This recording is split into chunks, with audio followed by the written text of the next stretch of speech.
আসসালামু আলাইকুম।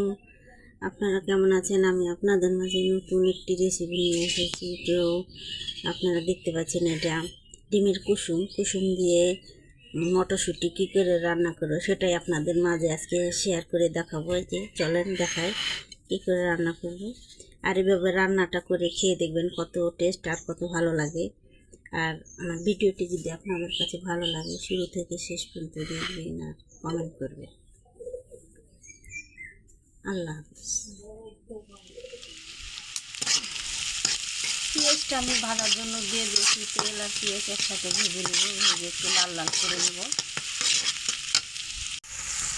একটু পানি দিয়ে সামান্য একটু হলুদ দিয়ে দিলাম।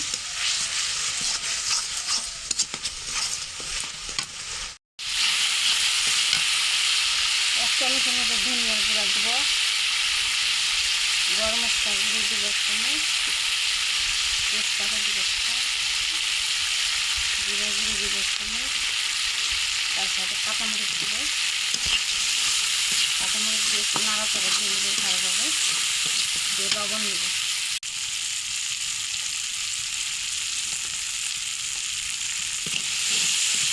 লবণ দেওয়া হয়ে গেছে, এখন একটু আদা বাটা দেবো, রসুন বাটা দেবো।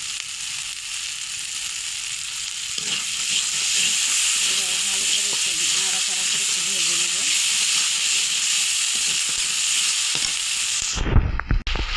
মশলাটা কষানো হয়ে গেছে আর মশলা থেকে তেল ছেড়ে দিতে, তখন এখন আমরা একটা মিডিয়াম করে টমেটো কেটে দিয়ে দেবো।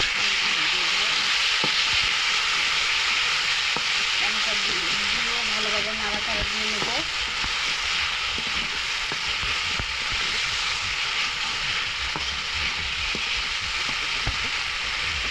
তারপরে যেখানে আমি মটরশুঁটি রেখেছি, মটরশুঁটিটা ছিল করে তার জন্য এটা এখন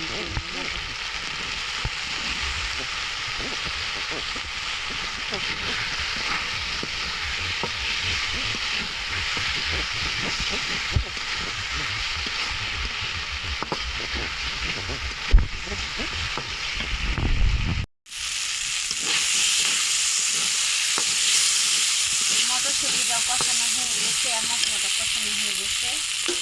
এখন আমরা পানি দিয়ে দেবো।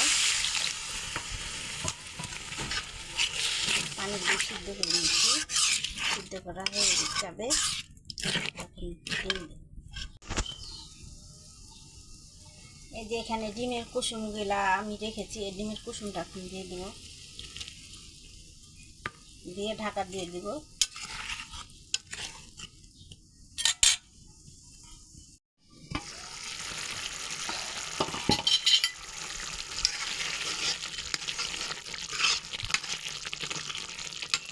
আমার রান্না করা হয়ে গেছে,